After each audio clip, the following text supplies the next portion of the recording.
मेरी नींद उड़ गई है, मेरा चैन खो गया है, तेरे प्यार में मेरी जान ये क्या हो गया है। मैं जीना चाहता हूँ बड़ी और अच्छी बात बहुत कही हाँ आपने। और बहुत खुशी में जीना चाहता हूँ, तो मैं वो काम करना चाहता हूँ जिससे मुझे खुशी मिले।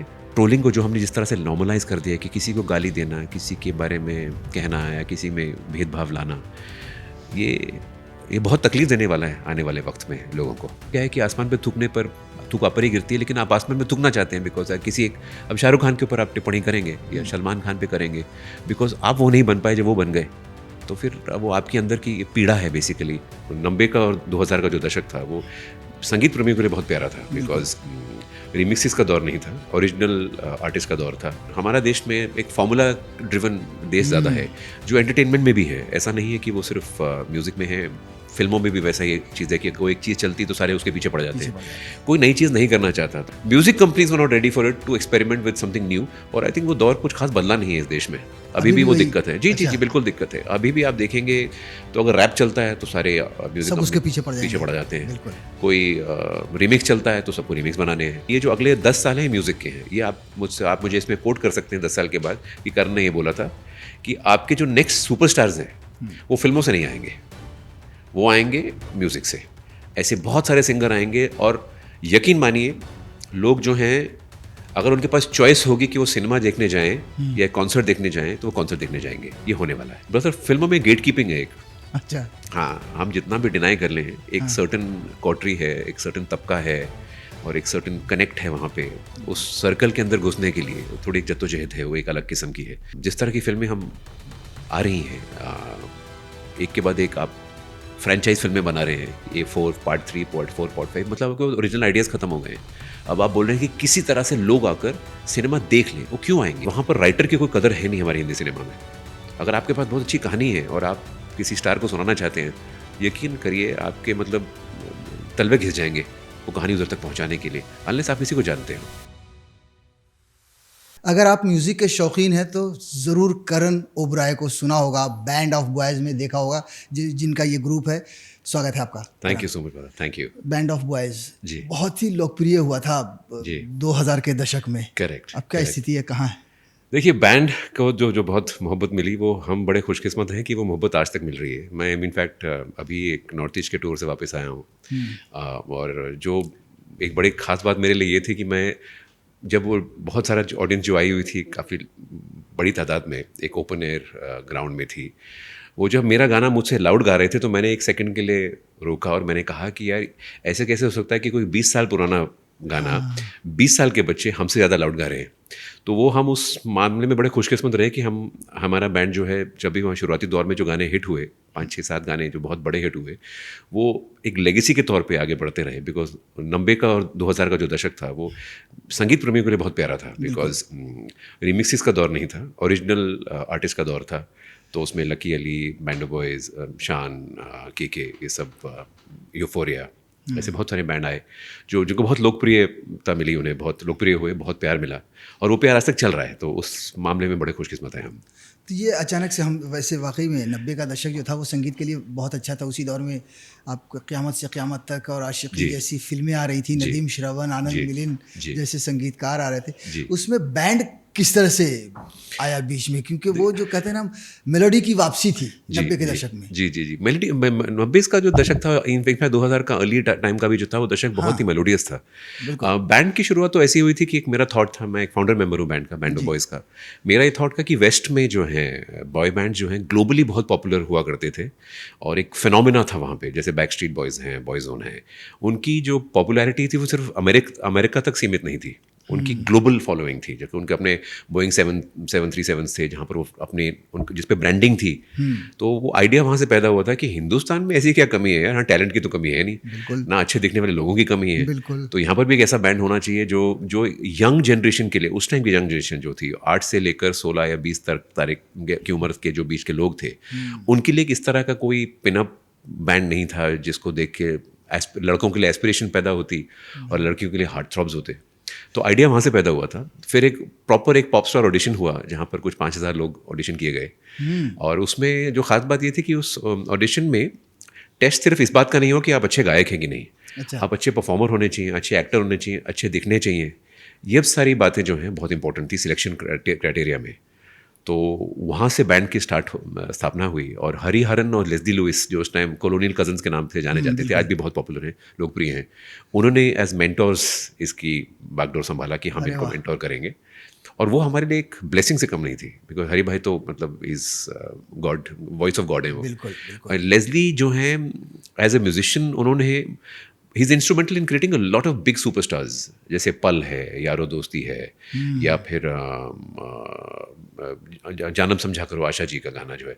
तो अगर टॉप 10 आप पॉप सॉन्ग से देखेंगे तो उसमें 8 या 9 गाने उनके हैं। तो he gave the music for the album. और जो पहला गाना आया उसके बाद तो फिर we never look back after that. तो पहला गाना, चलिए बैंड ऑफ बॉयज के पहले गाने की बात जी अगर करें जी। तो वो किस तरह से बना? गाना था बेसिकली मेरी नींद उड़ गई है, मेरा चैन खो गया है। तो बहुत ही पॉपुलर अपबीट हैप्पी गाना था वो। और वो गाना ब्रदर, वो ऐसा था कि वो गाना एल्बम के लिए नहीं बना था, वो बना था हमारे स्टेज शोज़ के लिए, बिकॉज हम स्टेज शोज़ के लिए जाने जाते हैं अपने। और लेस्ली ने बोला कि एक ऐसा गाना बनाऊंगा जो स्टेज पे बड़ा थोड़ा मतलब थोड़ी इसमें एनर्जेटिक हो, और सेकेंडली हम सिर्फ गाते नहीं हैं, हम गाते और नाचते हैं साथ में हैं। बिल्कुल। और आई थिंक इट्स अमेजिंग कि 20 साल के बाद भी आज हम उन कम आर्टिस्ट में से हैं जो लाइव सिंगिंग और डांसिंग करते हैं। जैसे वेस्ट में ही बहुत सारे आर्टिस्ट करते हैं, हम आई थिंक बहुत कम लोगों में से एक बैंड है जो करता है। तो उन्होंने गाना उसके लिए बनाया था, और वो गाना जब पहली बार हमें गिटार पे सुनाया तो हमें लगा कि यार ये गाने में तो एक बहुत ही कमाल का कैची स्पेस है, और एक हैप्पी जोन में गाना है। तो वो गाना एल्बम के लिए नहीं बना था, लेकिन हमने उस गाने को लेकर परफॉर्मेंस करना शुरू किया हिंदुस्तान में हर जगह जगह पे। लेकिन उसको इतना प्यार मिला गाने को ऑडियंसेस में, लाइव ऑडियंसेस में। हम एक बड़ी कमाल की बात है, एक शो हुआ करता था जहाँ पर 20 टॉप इंडियन पॉप आर्टिस्ट आया करते थे परफॉर्म करने के लिए। MTV एक चैनल था, ये जो म्यूज़िक चैनल था जो ये करता था। बिल्कुल। और 1 दिसंबर को हुआ करता था वो। तो जो हमारा पहला जो बड़ा कॉन्सर्ट था, जहाँ पर हमारे सारे आइडल्स, लकी भाई, उषा उत्थप, हरी हरन एंड लेस्ली एंड मिका, ये सब थे उसमें, और हमें मौका मिला as young children to go and perform. तो जब हमने ये गाना हमने गाया तो हम एक लौते आर्टिस्ट ऐसे थे जिनको ऑडियंस ने स्टेज से उतरने नहीं दिया नीचे। अरे वाह। बोला ये गाना, और ये गाने को हमने 3 बार गाना पड़ा। वाह। तब हमें पता चला कि इस गाने में शायद कुछ खास बात है, तो हमने उसको एल्बम में इंक्लूड किया, और पहला वीडियो उसी का बनाया। मेरी नींद उड़ गई है, मेरा चैन खो गया है, तेरे प्यार में मेरी जान ये क्या हो गया है। मेरी नींद उड़ गई है, मेरा चैन खो गया है, तेरे प्यार में मेरी जान ये क्या हो गया है। ये हमारा पहला गाना था। उस समय जब बैंड बनाया था आपने, मतलब कहते हैं ना यूथ कितना तैयार था, या फिर आप लोगों के बैंड बनाने के बाद यूथ में किस तरह से होता ना कि अपनी ओर खींचा? आई थिंक यूथ तैयार था, दे वर वेटिंग, किसी ने कोशिश की नहीं थी। कई बार ऐसा होता है कि हम ऑडियंसेस को फास्ट गेस करने की कोशिश करते हैं, और कई बार हम या तो फॉर्मूला में अटक जाते हैं। और हमारा देश में एक फॉर्मूला ड्रिवन देश ज़्यादा है, जो एंटरटेनमेंट में भी है। ऐसा नहीं है कि वो सिर्फ म्यूज़िक में है, फिल्मों में भी वैसा ही चीज़ है कि कोई एक चीज़ चलती तो सारे उसके पीछे पड़ जाते हैं। कोई नई चीज़ नहीं करना चाहता। तो देयर वाज रेजिस्टेंस। जब पहली बार मैंने इस आइडिया के बारे में बात की, म्यूज़िक लेबल्स ने भी ठुकरा दिया, बोला ये कभी चलेगा नहीं। लेकिन जब पहला गाना, जब ये फ्राइडे को रिलीज़ हुआ था या थर्सडे को रिलीज़ हुआ था, और नेटवर्क से लोगों ने गाना उतरने नहीं दिया। मतलब MTV को ने हमें 4 स्लॉट दिए थे कि दिन में 4 बार बजेगा। अच्छा। उनको कम से कम 16 बार बजाना पड़ा। अरे वाह। बिकॉज यंगस्टर उस टाइम फ़ोन कॉल हुआ करते थे, तो लोग फ़ोन डायल करके बोलते थे गाना बजाइए, गाना बजाइए, गाना बजाइए, गाना बजाइए। तो बाई मंडे तो song had caught on so much कि रेडियो, और जहाँ पर आप जाते आप बढ़िया, वो किसी पनवाड़ी की दुकान पे हर जगह पे गाना बज रहा था। तो ऐसा नहीं थी, youth was not ready for it, music companies were not ready for it to experiment with something new. और आई थिंक वो दौर कुछ खास बदला नहीं है इस देश में, अभी भी वो दिक्कत है। जी जी जी, बिल्कुल दिक्कत है। अभी भी आप देखेंगे तो अगर रैप चलता है तो सारे म्यूजिक सब उसके पीछे पड़ जाते हैं। बिल्कुल। कोई रिमिक्स चलता है तो सबको रिमिक्स बनाने हैं। तो ये देश की दिक्कत है। तो आपका जो ग्रुप था करण जी, उसको किस तरह से ये हुआ कि भाई आप ये करेंगे, आप ये करेंगे, या हम में से कौन से लोग होंगे, किस तरह से सिलेक्ट किया? नहीं, देखिए, एक चीज़ है जो मैं 20 साल से लोगों को समझाता आ रहा हूँ कि बॉय बैंड है। बॉय बैंड मतलब कि 5 लोग हैं, 5 गाते हैं, और 5 डांस करते हैं और लाइव गाते हैं। अच्छा। तो उसमें सिलेक्शन क्राइटेरिया में ये बहुत इंपॉर्टेंट था कि म्यूज़िक का एक रेंज होता है, जैसे बैरिटोन, टेनर, ऑल्टो। तो उस वॉइसेस को इस तरह से पेश करना कि एक गाना जो अगर बैंडो बस कोई गाना गाता है तो वो कोई और सिंगर उसको डुप्लीकेट नहीं कर सकता। अच्छा। क्योंकि मैं अगर एक मेलोडी गाऊंगा तो कोई दूसरा सिंगर है जो उसकी हार्मनी गाएगा, सेकंड थर्ड हार्मनी, तीसरा सिंगर उसकी फिफ्थ हार्मनी गाएगा, एक लो बेस मेलोडी गाएगा। तो वो जो एक साउंड क्रिएट होती है which is unique to us as a band, जो एकपेला में भी हम गाते हैं। तो अगर बैंड होता तो आपको हम सुनाते, उसका एक सैम्पल देते। लेकिन अगर आप हमारे हैंडल में जाएंगे, इंस्टाग्राम के हैंडल पे बैंडो बॉयज ऑफिशियल या कर्नो बॉय ऑफिशियल जो मेरा हैंडल है, तो आपको वहाँ बहुत सारे ऐसे गाने मिलेंगे जहाँ हमने लाइव परफॉर्म किया है। अभी हाल फिलहाल में भी जो कॉन्सर्ट्स किए हैं, तो वहाँ पर आप देखेंगे कि ये वॉइस के हिसाब से पार्ट दिए जाते थे और फिर उसके ऊपर लेयरिंग हुआ करती थी गाने की। तो ये डिफरेंस है बाकी बैंड्स की तरह। तो अब भी युवाओं में जो पॉप कल्चर कितना लोकप्रिय है, कितना पॉपुलर है? अभी तो हाल फिलहाल में बदर, अगर मैं आपको सही बात से बताऊं तो जो लोकप्रियता आज की तारीख में है वो शायद वो एक पिछले 10 साल में कभी नहीं आई इससे पहले। अच्छा। अभी क्या है, 150 करोड़ की जनता में ऐसे ऐसे छोटे छोटे तबके बन गए हैं, 10-10 करोड़ के, 5-5 करोड़ के, कि अब ऐसे ऐसे सिंगर्स हैं जिनके बारे में शायद हम नहीं जानते होंगे, बट वो बहुत पॉपुलर हैं, इनक्रेडिबली पॉपुलर हैं। और जो यंग जनरेशन है वो म्यूज़िक को जिस तरह से कंज्यूम कर रही है वो इससे पहले नहीं हुआ। तो ये जो अगले 10 साल हैं म्यूज़िक के हैं, ये आप मुझे इसमें कोट कर सकते हैं 10 साल के बाद कि करण ने ये बोला था कि आपके जो नेक्स्ट सुपरस्टार्स हैं वो फिल्मों से नहीं आएंगे, वो आएंगे म्यूज़िक से। और आई थिंक उसकी शुरुआत दिलजीत ने तो की है, वो ग्लोबल सुपरस्टार है आज की तारीख में स्टेज पे। और ऐसे Diljit is not a aberration, he is a norm. ऐसे बहुत सारे सिंगर आएंगे और यकीन मानिए लोग जो हैं, अगर उनके पास चॉइस होगी कि वो सिनेमा देखने जाएं या कॉन्सर्ट देखने जाएं तो वो कॉन्सर्ट देखने जाएंगे। ये होने वाला है, इतना बदलाव आ रहा है, इतना बदलाव आ रहा है। देखिए मेरे दोस्त है, मैं चंडीगढ़ में था, अपने शोज़ के बाद में थोड़ा आराम करने के लिए मैं चंडीगढ़ का हूँ, तो वहाँ अपने पेरेंट्स के घर पे गया था। तो मेरे दोस्त की बेटी है 16 साल की, तो करण औजला का कोई शो था वहाँ पे, तो उसने जाकर बोला कि मेरे को इसकी टिकट लेनी है, तो सस्ती वाली टिकट। अब सोचिए सस्ती वाली टिकट कितने की होगी? 15,000 की। सस्ती वाली टिकट 15,000 की? जी। और वो उसको खरीदना पड़ा, और जब तक वो गई तब तक वो सेल आउट हो गया था। अच्छा। कॉन्सर्ट। जी। तो यूथ का जो डिमांड है एक लाइव एरिना को एक्सपीरियंस करने का, वो इतना ज़्यादा है। और it's the youngest nation of the world. 65% of India is under 35। और उस तबके के बारे में बम्बई में बैठ के कोई भी टिप्पणी करना बहुत मुश्किल है। मेरा इसलिए मुझे ये फ़ायदा है कि मैं बहुत ट्रैवल करता हूँ अपने कॉन्सर्ट्स को लेकर, तो मैं रूबरू होता हूँ ऐसे आर्टिस्ट के साथ और पब्लिक के साथ, आवाम के साथ, जो मुझे एक बहुत ही रियल सिनेरियो बताते हैं लोगों के, यार इस तरह का देश है और यहाँ पर ये इस तरह की कंजम्पशन चल रही है म्यूज़िक की।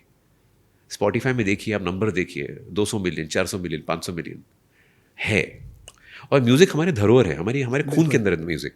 बिल्कुल। मतलब चला ही आ रहा है, फिल्मों से स्टार्ट हुआ था। और अभी आप कहें कि यार ये दौर ऐसा है कि जहाँ पर एक तरह के गाने चलते हैं, तो ऐसा नहीं है, रहे ना रहे हम आज भी चलता है। लता दी का जो गाना है, आई का तो गाना, तो सारे गाने उनके जो हैं आशा जी के, वो पॉपुलर हैं। और इतने सारे फोक सॉन्ग्स हैं हमारे देश में। हम वेरी कल्चरली बहुत रिच देश है ना। आई थिंक पूरे दुनिया में सबसे कल्चरली रिच देश यही है, एक ये है और एक थोड़ा चाइना है to certain extent, older civilization. और म्यूज़िक तो हमारे खून के अंदर है। देखिए एक बात बड़ी खास बात है हिंदुस्तान की है कि हम जो अच्छी सीख भी देते हैं तो गाने के जरिए देते हैं। हम जो भजन और शब्द जो हैं या किसी भी तरह के गुरु की वाणी जो है, वो एक अच्छी बात कहने का तरीका म्यूज़िक के तरीके से है और वो बड़ी आसानी से लोगों तक पहुंचती है। तो म्यूज़िक हमारी धरोहर है। गाना आप लोग जब बनाते हैं, परफॉर्मेंस के दौरान वो सिर्फ आपके ही गाने होते हैं या फिल्मों के भी गाने आप 90% हमारे खुद के गाने होते हैं, बिकॉज हम इतने ब्लेस्ड हैं कि हमारे पास इतने गाने हैं कि हम एक पूरा कॉन्सर्ट कर सकते हैं without singing somebody else's song. लेकिन एक तड़का जो लगता है बॉलीवुड को लगता ही है कि हाँ कोई गाना पॉपुलर होता है, जैसे कि धुरंधर का कोई गाना पॉपुलर हुआ तो अगले कॉन्सर्ट में वो भी गा देंगे। तो वो होता है बिकॉज बॉलीवुड तो है ही, हिंदी सिनेमा है ही हर जगह पे, तो हिंदी सिनेमा के गाने भी हम गाते हैं। फिलहाल हम अभी असम में गए थे और उसके बाद अरुणाचल हम गए थे, तो वहाँ पर हमने जुबिन दा के गाने गाए। अच्छा। बिकॉज वो एक बहुत ही लेजेंडरी आर्टिस्ट थे वहाँ के। तो हम अडेप्ट कर लेते हैं, जैसे कहीं पर जैसा देश वैसा वेश। तो अगर हमें साउथ में जाना है तो हम तमिल का गाना गा देते हैं। अच्छा। वो पहले तैयारी कर लेते हैं। और हमारा बेसिकली ये रुझान होता है कि जो ऑडियंस देखने के लिए आए, वो घर जाकर ये बोले कि यार बहुत मज़ा आया, बिकॉज दे सैंग फॉर अस। करण, आपने एक्टिंग में भी शुरुआत की थी जी। उसे छोड़ दिया पीछे? नहीं, छोड़ा नहीं एक्चुअली। बस बात ये हुई कि जब मैंने शोज़ किए तो वो दौर टीवी का बहुत अच्छा दर्शक था वो। हाँ। तो जैसे मेरा आखिरी शो मेरे ख्याल से जैसी कोई नहीं था और वो बहुत बढ़िया शो था। उसके बाद टीवी का पतन हो गया और ये मैं बहुत मेरे नेटवर्क के में जो दोस्त हैं उनको भी ये बोलता हूँ, मेरे एक्टर दोस्त हैं उनको भी बोलता हूँ कि टीवी का आपने गला घोट दिया, आपने उसको इतना डम डाउन कर दिया है। और क्या है, किसी भी आर्ट फॉर्म को जब आप डम डाउन करते हैं ना, तो उसका जो है डायरेक्ट इन्फ्लुएंस ऑडियंस के साथ होता है। ऑडियंस को आप डम डाउन कर देते हैं, जो नहीं होना चाहिए। जिस तरह की कहानियाँ, चुड़ैल, डायन, शेर, और मतलब ऐसा लगता है कि मजाक हो रहा है, तो वो मजाक के साथ मैं एसोसिएट नहीं कर सकता। और शायद मेरी कमी है या मेरी खामी है कि मैं टेलीविज़न में कोई ऐसा शो नहीं कर सकता था एज एन एक्टर जिसको देख के मैं क्रिंज करता कि यार ये क्या कर रहा हूँ। कई लोग होते हैं जो ये अपने आप को मान लेते हैं कि यार देखो दिखना ज़रूरी है तो पर डे मिल रहा है करते रहो। मेरी सोच उस तरह की है नहीं। तो मैं बहुत बहुत परेशान हूँ इस बात को लेकर कि मैं टीवी क्यों नहीं कर सकता। ऐसा नहीं कि मेरे अंदर लालसा नहीं करने की, बड़ी बड़ी उम्मीद है, मेरा मन है कि कभी कोई अच्छा काम हो तो मैं करूँ। आज भी मेरा मन करता है, लेकिन जब जाकर मैं टीवी, मेरे घर पे टीवी नहीं है, मेरे दोस्तों के घर में जब मैं टीवी देखता हूँ तो मुझे लगता है कि यार ये करने से पहले तो मैं सुसाइड कर लेता हूँ। इतना बुरा तो नहीं हम कर सकते, इतना स्तर तो हम नहीं गिरा सकते किसी भी चीज़ का। तो संगीत से मुझे एक अच्छी एक उम्मीद है कि अभी रिमिक्सेस का जो बहुत बहुत बुरा दौर आया था 2-3 साल पहले, बिल्कुल, कि हर गाने को हम रिमिक्स कर रहे थे, अब ओरिजिनल सॉन्ग्स को यूथ इज़ लाइकिंग इट। मेरा खुद का गाना मैंने भी रिलीज़ किया है चुप्पी करके। अच्छा। जो एक एल्बम है स्पर्श, उसका पहला गाना है। वो मैंने डाला है अपने करण ओबरे ऑफिशियल इंस्टाग्राम पे। उसमें कुछ 63 लाख लोगों ने इसको देखा है। अरे वाह। और ऐसा नहीं कि बहुत प्रमोशन का पैसा लगाया उसमें, लोगों ने शेयर किया उसको। और गाना चुप्पी में सिर्फ एक गिटार और एक वॉइस है। It's a song of silence. उसके बारे में बात करेंगे विस्तार से। बट जैसे कि आपके जो सवाल का जवाब यही था कि जिस दिन टीवी का स्तर बेहतर हो जाएगा या किसी भी मीडियम में एक्टिंग का स्तर बेहतर हो जाएगा तो मैं ज़रूर वापस आऊँगा।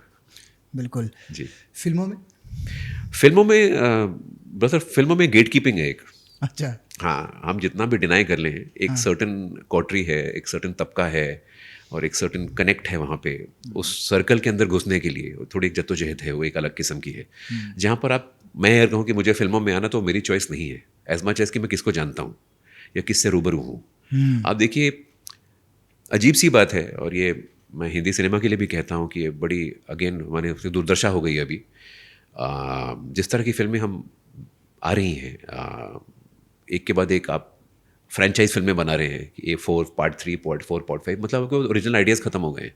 अब आप बोल रहे हैं कि किसी तरह से लोग आकर सिनेमा देख लें। वो क्यों आएंगे? मेरा पैसा लगता, मेरा वक्त जाता है और आप मस्खरी कर रहे हैं।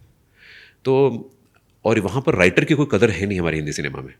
अगर आपके पास बहुत अच्छी कहानी है और आप किसी स्टार को सुनाना चाहते हैं, यकीन करिए आपके मतलब तलवे घिस जाएंगे वो कहानी उधर तक पहुंचाने के लिए, अनलेस आप किसी को जानते हो।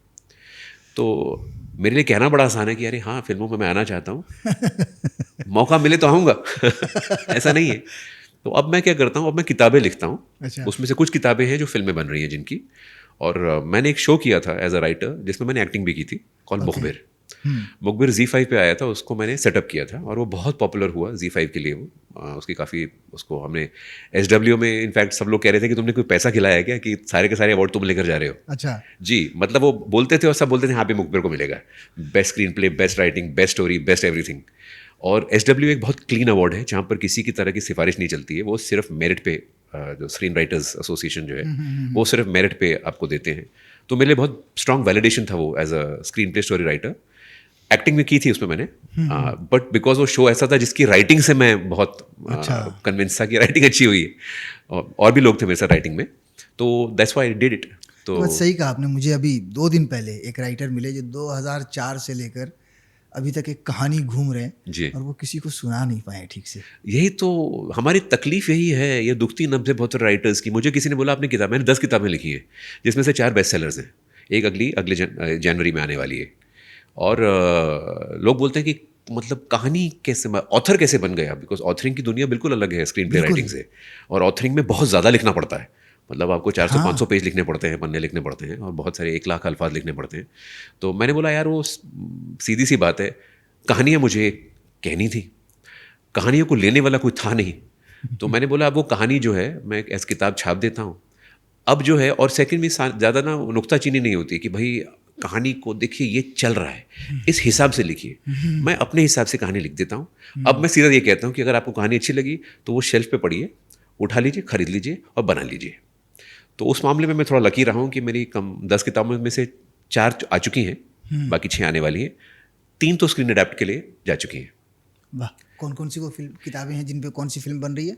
बैटलफील्ड ब्रदर्स है मेरी पहली किताब, जी। जो 4 भाइयों की कहानी है जिन्होंने 62, 65 और 71 की जंग लड़ी थी। अरे वाह, और वो एक ही फैमिली के, जब एक आपको लगता था कि यार उस ज़माने में जब सैटेलाइट टीवी नहीं था, कुछ नहीं था, कोई इन्फॉर्मेशन नहीं थी, तो एक बच्चे को जंग में भेजना मतलब था कि उसका डेथ वारंट साइन कर देना, फिर आपको पता नहीं वापस आएगा कि नहीं। बिल्कुल। एक फैमिली ने 4 भेजे, उस फैमिली की कहानी है।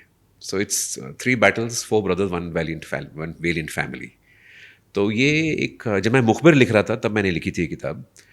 इसके साथ भी वैसा हुआ जो मेरी एल्बम के साथ हुआ था। वो किताब आई और मुझको अमेज़न में लिस्टिंग में मैंने 3 दिन के बाद जाकर देखा तो it was one of the top best sellers. वाह, और उस कैटेगरी में आज की सबसे बेस्ट सेलिंग किताब है ये। तो ये जो ये कौन सी फिल्म बना रही है कुछ? इसके बारे में मैं एक कॉन्फिडेंशियली मेरा एक अग्रीमेंट साइन हो रखा है, तो मैं बात नहीं कर पाऊंगा। लेकिन पिकअप हो गई तो मुझे किसी ने बोला कि यार ये कहानी तो हमें बनानी है, तो मैंने बना लीजिए, लेकिन कहानी लेकर तो मैं घूम ही रहता इससे पहले। किताब बेस्ट सेलर हुई तो आपको वैलिडेशन मिल गई तो आप बना लीजिए अभी। एक फिल्म और है जो मैंने लिखी है, जो एक डायरेक्टर हैं जिन्होंने वो शूट कर ली है, उसके बारे में बातचीत करेंगे जब वो रिलीज पे होगी। इस साल रिलीज हो जाएगी 26 में। वक्त कैसे निकाल पाते हैं मतलब? मेरे लिए वक्त निकालना बहुत आसान है भाई, बिकॉज क्योंकि मेरी दिनचर्या होती है, सुबह 5:30 बजे शुरुआत होती है, जिसमें मैं रियाज करता हूँ अपना हिंदुस्तानी क्लासिकल की। और वो मैं 365 दिन करता हूँ। उसमें कोई वो नहीं है कि आज गैप हो गया। अगर मैं शूटिंग भी कर रहा हूँ, जैसे मैंने मुखबिर के टाइम पे की थी, तो अगर 7 बजे का शेड्यूल था तो मैं 4 बजे उठ जाता था। वो 1-1.5 घंटा जो है मेरा 1.5 घंटा, जिसमें इस मेडिटेशन तो मैं रियाज़ करता हूँ। उसके बाद मैं लिखने बैठता हूँ, जिम करने के बाद, मेडिटेशन करने के बाद लिखने बैठता हूँ, और 10, 10:30, 11 बजे तक मैं लिखाई करता हूँ। ये मेरी रोज़ की दिनचर्या है, ये नॉन निगोशिएबल है। उसमें मैं या किताब लिखूँ, कहानी लिखूँ या गाने लिखूँ, ये मैं करता हूँ। उसके बाद बिकॉज मैं इतनी सारी चीज़ें कर रहा हूँ, तो मेरे पास ये वक्त जो है, ये मेरा वक्त है। उसके बाद मैं अभी जैसे मीटिंग कर रहा हूँ, अभी किसी चीज़ की प्री प्रोडक्शन चल रही है। अब मैंने एक सीरीज़ भी शूट करी, एक वर्टिकल वेब सीरीज शूट करी एज एन एक्टर, बतौर एक्टर जी। तो अच्छी कहानी, 1.5 मिनट की स्टोरी है या पूरी फुल फ्लेज है? नहीं 2 मिनट का ही है एपिसोड, 2 मिनट का है। 2 मिनट, कहानी 90 मिनट की है। अच्छा। लेकिन उसमें भी मुझे कोफ्त किस बात से होती है, जब मुझे कोई फ़ोन करके बोलता है कि भाई एक वर्टिकल करेंगे क्या, तो मैंने यार ये आप वर्टिकल करेंगे क्या, टीवी करेंगे क्या, फिल्म करेंगे क्या, ये क्या सवाल है? ये बताइए कि मेरे पास बड़ी अच्छी कहानी है, कहानी करेंगे क्या? तो बोला आप कहानी भेजिए मुझको। हाँ, तो उन्होंने कहानी भेजी, मुझे कहानी बड़ी अच्छी लगी, तो मैंने बोला बताइए कब डेट्स देनी है, मैं शूट करके आ गया। तो वही मेरा एंगल है। तो उसी तरह से मैं अपने आप को बिजी रखता हूँ, भले किताबें लिख रहा हूँ या गाने गा रहा हूँ। गाने मेरे अगले साल बहुत सारे गाने आने वाले हैं, बहुत सारे। अच्छा। एक बैंडो बॉयज़ की एल्बम आने वाली है, आई थिंक जनवरी या फरवरी में आ जाएगी। उसके बाद मेरे खुद के सोलो गाने बहुत सारे हैं। एक मेरा अगला गाना है मेरी छोटी परी, ओके। जो 5 तारीख को रिलीज़ होगा, 5 जनवरी को। एज ए म्यूजिशियन या एज ए पॉप सिंगर किससे प्रेरणा लेते हैं, या कौन आपका फेवरेट है, किसको देखते हैं, अगर इंडिया से कहें या अंग्रेजी गानों से कहें तो? मैं नहीं, देखिए, मैं अगर मेरी पर्सनल चॉइस से पूछे तो मैं बड़ा ही हुआ हूँ। मेरे लिए तो भगवान थे, वो जगजीत साहब थे। अच्छा। मेरे लिए भगवान की वॉइस थी, वॉइस ऑफ गॉड। घर में जगजीत साहब भी बजते थे, और सिर्फ वही सुन के, गज़ल सुन के बड़ा हुआ हूँ। बिकॉज और गज़ल में सबसे खास बात ये थी कि उनकी जो चॉइस ऑफ पोइट्री थी वो बड़ी कमाल की हुआ करती थी। तो मेरी जो प्रेरणा है वो वही रहे in terms of writing as an author और even as a song writer, कि गाने में अगर लिखाई अच्छी नहीं है तो उसमें सोल नहीं है। बिल्कुल। तो सोल जो है गाने की लिखावट से बनती है। तो वो मेरे प्रेरणा के स्रोत रहे बचपन में। जब मैं पॉप सिंगिंग में बहुत सारे आर्टिस्ट हैं जिनको मैं बहुत अच्छा मानता हूँ। जैसे वो पॉप सिंगर तो नहीं है, सिंगर हैं, पूरी तरह से परिपक्व सिंगर हैं। सोनू हैं, सोनू निगम बहुत बढ़िया सिंगर हैं। बहुत बढ़िया सिंगर। हरि भाई हैं, हरिहरन बहुत अच्छे सिंगर हैं। बिल्कुल। शंकर महादेवन हैं, कमाल के सिंगर हैं। और लेटेस्ट में जो है अरिजीत हैं। मतलब मुझे ऐसा लगता है कि उनको गॉड गिफ्ट है। बिल्कुल। सिंगर तो बहुत अच्छे हैं ही, उनकी आवाज़ में एक रूहानियत और एक सादगी है जो उनकी पर्सनैलिटी की को भी दर्शाती है। आई थिंक वही बात है कि वो जिस सादगी में अपनी ज़िंदगी में है, वही सादगी उनकी आवाज़ में है और वही इमोशन है, एक सच्चाई है। तो वो मुझे बहुत पसंद है। कंपोज़र की अगर हम बात करें, favourite composer? I think R D. Burman के बाद एक कोई इस तरह का कोई, मतलब मेरे को कंपोज़र जो पूरी तरह से हरफन मौला में एक, मतलब कतरा कतरा ज़िंदगी से लेकर मेरा कुछ सामान से लेकर, मतलब जो उन्होंने जिस तरह महबूबा जिस तरह के गाने बनाए हैं, वो रेंज का एक फ़नकार तो नहीं आया फिलहाल में। रहमान साहब के जो शुरुआती गाने थे बड़े प्यारे थे, साउंडस्केप उन्होंने चेंज किया है बिल्कुल। हाल फिलहाल में उनका कोई ऐसा गाना मैंने सुना नहीं, अदर देन आई थिंक वो इम्तियाज़ अली की एक फ़िल्म थी विदा करो, वो बड़ी प्यारी एल्बम थी, वो मुझे अच्छी लगी थी। बट ऐसा कंसिस्टेंटली कोई आर डी बर्मन जैसा कोई एक म्यूजिशियन आज की तारीख में तो मुझे समझ में नहीं आया. आई थिंक विशाल शेखर है कुछ हद तक, बिकॉज वो ओरिजिनल काम करते हैं, जो बहुत अच्छा काम करते हैं. तो आगे करण, अगर हम आपसे पूछें कि आगे करना क्या चाहते हैं, सब कुछ, राइटर, कंपोजर, सिंगर, या मैं जीना चाहता हूँ बड़ी और अच्छी बात बहुत, कही हाँ, आपने। और बहुत खुशी में जीना चाहता हूँ. तो मैं वो काम करना चाहता हूँ जिससे मुझे खुशी मिले, और उनके साथ काम करना चाहता हूँ जो मुझे खुशी दे. तो मैं दुनिया किस तरह से रंग में ढलती है कि देखती है कि आप ये कर सकते हो, ये नहीं कर सकते, ये कर सकते हो, ये नहीं कर सकते, ये मैं नहीं मानता. मैं 22 साल से रियाज कर रहा हूँ, तो प्लेबैक के लिए तो रेडी हूँ. मैं 15 साल से लिख रहा हूँ, तो ऑथरिंग के लिए रेडी हूँ. मेरा सिर्फ ये कहना है कि आप जो भी करें वो पूरे पैशन के साथ करें. मैं बहुत पैशनेट आदमी हूँ, बहुत ही पैशन के बगैर मैं कुछ नहीं कर सकता. टीवी भी इसलिए छोड़ा बिकॉज पैशनेट आदमी था. मीडियम अच्छा होता तो शायद नहीं छोड़ता. तो मज़े आने चाहिए जो आप कर रहे हैं, और सब करिए जो आपका दिल कहता है. मैंने भी एक गाना लिखा है कि अभी जो आगे अगले कि बांध दी जो रस्सियाँ तो उन्होंने जकड़ी, बांधनी जो रस्सियाँ उन्होंने जकड़ी हस्तियाँ, बनावटी असूलों ने ही तो बिगाड़ दी हस्तियाँ. ये जो आप क्या कर सकते हैं, आप क्या नहीं कर सकते, ये दुनिया ना तय करे तो बेहतर है. बिल्कुल. आप ये कर सकते हैं बिकॉज आप ये करना चाहते हैं और आप बड़ी शिद्दत से करेंगे, तो आप करिए. और उसका मतलब है कि आप सब कुछ करेंगे तो आप सब कुछ करें. अब गाना सुनने की बारी आ गई. जी बिल्कुल. मेरी नींद उड़ गई है, मेरा चैन खो गया है, तेरे प्यार में मेरी जान ये क्या हो गया है.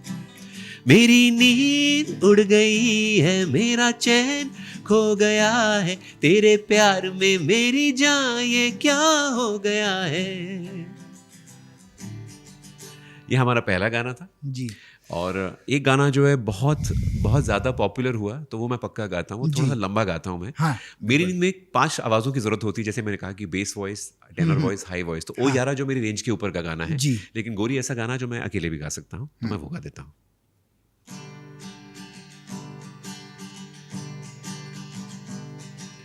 चाहा तुझे है जहां से भी ज्यादा, तू ही मेरा प्यार गोरी, तू ही मेरा प्यार. पालू तुझे तो पालू जग सारा, तू ही मेरा प्यार गोरी, तू ही मेरा प्यार, तू ही मेरा प्यार गोरी, तू ही मेरा प्यार. या इसका नाम है चुप्पी. थोड़ा बता देता हूँ गाने के बारे में. जी. आपने नोटिस किया होगा कि आजकल आवाज़ें बहुत ज़्यादा आती हैं हर जगह पे. बहुत नॉइज़ क्रिएट होता है. ट्रोलिंग, ओपिनियंस, फिर ओपिनियंस के ऊपर ओपिनियंस, किसी को गाली देना, किसी को नीचा दिखाना, किसी की अपीयरेंस के बारे में कुछ कहना. तो आपको लगता नहीं ये आवाज़ें जो हैं बहुत नॉइज़ क्रिएट करती हैं? बहुत ज़्यादा शोर शराबा है, हर तरह से शोर शराबा. तो आई थिंक किसी की भी रूह को वो तंग करता है ना. बिल्कुल. कोई भी इंसान नहीं जिसके अंदर एक दिल धड़कता है, वो इस बात को लेकर बड़ा परेशान होता होगा. तो ये जो गाना है चुप्पी, ये उसी के लिए लिखा गया है कि मैं हमेशा कहता हूँ कि किसे पता कब कहाँ ज़िंदगी कब कहाँ कैसे गुजर जाए, वो बात कर जो दिल में उतर जाए. तो गाना जो है वो ये कहता है कि कई बार मोहब्बत जो है या प्यार वो नहीं होता जो मतलब जो आपको जो हम जिस तरह से देखते हैं. अच्छा, हाँ, दिखते हैं. जैसे घर का जो माहौल होता है ना, जिसको बोलते हैं जहाँ सुकून मिलता है, चैन मिलता है. कई बार वो घर जो है वो एक इंसान होता है. तो जब आप उसके पास जाते हैं तो एक घर वाली फीलिंग क्रिएट होती है और आप दुनिया के सारे शोर भूल जाते हैं. बिल्कुल. तो चुप्पी उसी के लिए है. तो I just sing a little bit of that.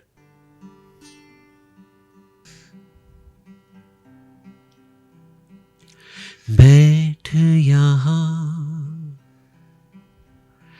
कुछ मत बोल,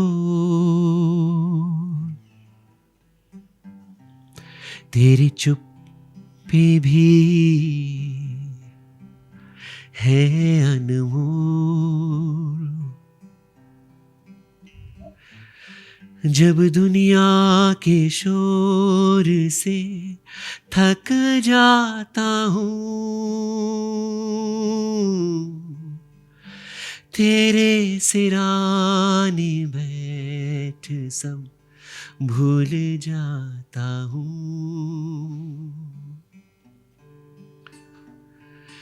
तेरा स्पर्श भुला देता है दुनिया के डर,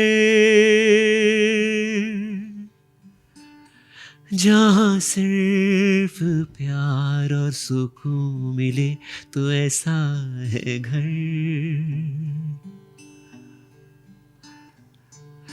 महफूज रहूं यहाँ पे सारी दुनिया जहाँ से, दहलीज पे छोड़ आऊं सारे डर, तू ऐसा है घर। सारे डर, तू ऐसा है घर। करण, अभी आपने बात की चुप्पी की, जो सोशल मीडिया पे बहुत ज़्यादा शोर शराबा हो रहा है, किस तरह आप देखते हैं इसको एज ए पर्सन, एक नागरिक होने के नाते, कहीं धर्म के नाम पर, कहीं जात के नाम पर, कहीं राजनीति के नाम पर? ब्रो, ये तो मैं इसके बारे में तो मैंने कम से कम 4 गाने लिखे हैं इस अच्छा। बारे में। कि एक मैंने गाना लिखा है ध्यान करके कि तू रस्मों पे ध्यान दे, मैं ध्यान कर लेता हूँ, तू खुश हो जा, मान के मैं जान लेता हूँ। जब हम किसी चीज़ को जान लेते हैं तो फिर हम उसकी जो है उसका जो कोर है उसको समझते हैं। जब हम मान लेते हैं तो हम कहीं सुनी बात को मानते हैं। तो ये हर तरह से, हर पहलू में ज़िंदगी की ये बहुत ज़रा से लागू होता है, भले वो रिलीजन को लेकर हो या जातिवाद को लेकर हो। अगर आपको किसी चीज़ के बारे में पता ही नहीं है, उसका ज्ञान ही नहीं है, अज्ञान लोग हैं जो ज़्यादा शोर मचाते हैं। जो थोड़े विद्वान तरह के लोग होते हैं, जो सच्चाई को जानते हैं, वो शायद इतना शोर शराबा नहीं करते हैं। तो एक तो पहली बात ये है। दूसरी बात ये है कि जब हम किसी चीज़ को, टॉक्सिक बिहेवियर को नॉर्मलाइज कर देते हैं कि तो नॉर्मल है, तो हम सोसाइटी की तरफ बहुत बड़ी इनजस्टिस क्रिएट कर रहे हैं। बिकॉज अगर आप कह रहे हैं कि ये किसी को गाली दे रहा है, ये ट्रोल कर रहा है और उस पर आपको हंसी आ रही है, तो कल उसके पात्र आप भी हो सकते हैं, कल कोई और भी हो सकता है। और ये ट्रोलिंग को जो हमने जिस तरह से नॉर्मलाइज कर दिया कि किसी को गाली देना, किसी के बारे में कहना या किसी में भेदभाव लाना, ये बहुत तकलीफ देने वाला है आने वाले वक्त में लोगों को, हर तरह के लोगों को। और इसके बारे में अगर एक शायर बोलते हैं, जो पोएट होता है ना, या एक ऑथर, जो राइटर जो होता है, वो सोसाइटी का मिरर होता है। बिल्कुल। वो सोसाइटी को अगर आईना नहीं दिखाना करेगा ना, तो दिखाएगा, तो वो फिर उस सोसाइटी जो है विध्वंस की तरफ जाएगी। एक गाना मैंने एक और लिखा है कि अगर सच बोलने में हर जाना लगे तो जो कलम झूठे ही चलेंगे। सही अदाकारी पे अगर हमें कुछ वो करना पड़े तो फनकार के जो कलम है वो गलत ही दिख चलेंगे, यू नो। तो मेरे को मैं एक्चुअली पढ़ के एक्चुअली सुनाना चाहता हूँ, आप सुनिए, बिकॉज वो बहुत पर्टिनेंट है। मैं इतने सारे गाने लिखता हूँ तो कभी कभी मैं थोड़ा खुद ही जाहिर है भूल जाता हूँ, अल्फाज निकल जाते हैं। हाँ, निकल जाते हैं। लेकिन ये आप ज़रूर सुनिए कि किस तरह से ये आने वाला, ये भी अगले साल ही आएगा। और जो भी मुझे लगता है ना, गाने का नाम है झूठे कलम, कि सच लिखने में जब मुआवजा लगे तो कलम झूठे ही चलेंगे। सही अदाकारी पे जो हर्जाना लगे तो फनकार बनावटी ही मिलेंगे। किसको कदर है सच्चाई की, सबको पड़ी है कमाई की। सब हासिल करने की लड़ाई की, कौन ही सोचे कला की भलाई की। यहाँ कैसे पहुँचे किसी को पता नहीं, शायद माजी से कुछ सीखा नहीं।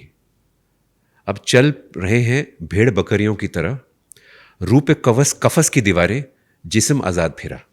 कन्फॉर्मिटी की जो हम वो बांध के चोगा पहन के चल रहे हैं ना, बिल्कुल। तो अब जो है जिस्म आज़ाद है लेकिन रूह पे कब्जा है, एक सोच का कब्जा है, एक गलत सोच का कब्जा है। और अगर एक कलाकार इसके बारे में नहीं लिखेगा और एक आर्टिस्ट नहीं लिखेगा तो फिर वो बात क्या कह रहा है? यही तो सोल है। अगर इससे कुछ 5 लोगों को भी एक सीख लाए कि यार ये गलत है, ट्रोल करना है किसी को, तो चुप्पी के जो पहला गाना मैंने चुप्पी ही लिखा था कि यार चुप हो जाओ ना, बहुत नॉइज़ है, इतना शोर क्यों करेंगे हम? शोर करेंगे जो अंदर की जो आवाज़ है वो सुनाई नहीं देगी, वो गायब हो जाएगी। तो वो बहुत ज़रूरी है। और ट्रोल में तो सेलिब्रिटी ख़ास तौर से बुरी तरह से फंस जाते हैं ना। देखिए, सेलिब्रिटी का जो एग्जिस्टेंस होता है वो फिश बोल एग्जिस्टेंस होता है। आप कहेंगे तो शायद आप टिप्पणी करेंगे करण पे, शायद रमेश पे नहीं करेंगे, बिकॉज आप जानते नहीं हैं उसको, आपको कुछ लेना देना नहीं है। और क्या है कि आसमान पे थूकने पर थूक आप पर ही गिरती है, लेकिन आप आसमान में थूकना चाहते हैं बिकॉज अब शाहरुख खान के ऊपर आप टिप्पणी करेंगे या सलमान खान पे करेंगे, बिकॉज आप वो नहीं बन पाए जो वो बन गए। तो फिर वो आपके अंदर की पीड़ा है बेसिकली, और इस पीड़ा के बारे में बात नहीं करते। सप्रेस ट्रॉमा है। जैसे मैं बच्चों को लेकर बहुत सारे गाने लिखता हूँ, हैं अभी बहुत सारे गाने हैं जो मुझे अभी याद भी नहीं आ रहे हैं, कुछ 100 गाने लिखे हैं मैंने अगले 5 साल मेरे बिजी हैं ये गाने रिलीज़ करने में। और उसमें मैंने ये लिखी कि सही परवरिश में जो है ना सप्रेशन नहीं होता है। मैं एक आई थिंक निदा फाजली का एक शेर है कि बच्चों के छोटे हाथों को चांद सितारे छूने दो, 4 किताबें पढ़ के वो भी हम जैसे हो जाएंगे। प्रेजुडिस्ड मतलब हेटरेड, ये सब हो जाएगा कि शायद वो 4 किताबें हमने अपने हिसाब से पढ़ी हैं, उसको जानने की कोशिश नहीं की है। पर बच्चों में जो इमेजिनेशन होती है कि हम ये कर सकते हैं, जैसे अभी जावेद अख्तर साहब ने एक बड़ा अच्छा एक बात कही थी कि आप एक पेंटिंग जब एक बच्चे को बनाने को बोलते हैं तो वो एक ही पेंटिंग बनाता है। एक घर की पेंटिंग ऐसी होती है, पेड़ की पेंटिंग ऐसी होती है, 4 पक्षी होते हैं और 2 क्लाउड्स होते हैं। ये ऐसा क्यों है? आप कानपुर में जाएंगे वहाँ पर भी ऐसी पेंटिंग बनेगी, चेन्नई में जाएंगे ऐसी पेंटिंग बनेगी, मुंबई में ऐसी पेंटिंग बनेगी। उसकी वजह यह है कि हम इमेजिनेशन को मार देते हैं और बच्चे को सप्रेस कर देते हैं कि वो जो कहना चाहता है, वो बनना चाहता है, जो करना चाहता है, उसको वो चॉइस नहीं दी जाती है। Suppressed trauma leads to the kind of violence we are seeing today, whether it's verbal और फिजिकल। ये जो दुनिया विध्वंस की तरफ चल रही है ना, ये सिर्फ सप्रेस्ड ट्रॉमा है और कुछ नहीं है। तो एक और चीज़ जो मैं बच्चों के लिए हमेशा कहता हूँ कि संगीत सिखा दीजिए। संगीत में एक रूहानियत है, मतलब अपने क्रिएटर से मिलने का सबसे शॉर्टेस्ट रास्ता यही है, उससे रूबरू होने का। बिकॉज जब रियाज करते हैं, जब हम घुस जाते हैं, लीन हो जाते हैं तानपुरे की आवाज़ में, तो ये सारी आवाज़ें ड्राउन आउट हो जाती हैं। तो ये जितना करेंगे उतना ज़्यादा बेटर है। तो बच्चों को तालीम संगीत की ज़रूरत दीजिए, शायद वो लड़ना बंद कर देंगे। बिल्कुल, बहुत बहुत शुक्रिया करण, आपने इतना वक्त दिया। बहुत अच्छा लगा आपसे बात करके, बहुत कुछ मतलब नई चीज़ें भी जानने को और सीखने को मिली मुझे। जी जी जी, बहुत बहुत शुक्रिया। Thank you for having me, thank you so much. श्रेष्ठ भारत पर खबरों से जुड़े रहने के लिए चैनल को सब्सक्राइब और लाइक करें, बेल आइकन दबाएं और देखते रहें श्रेष्ठ भारत।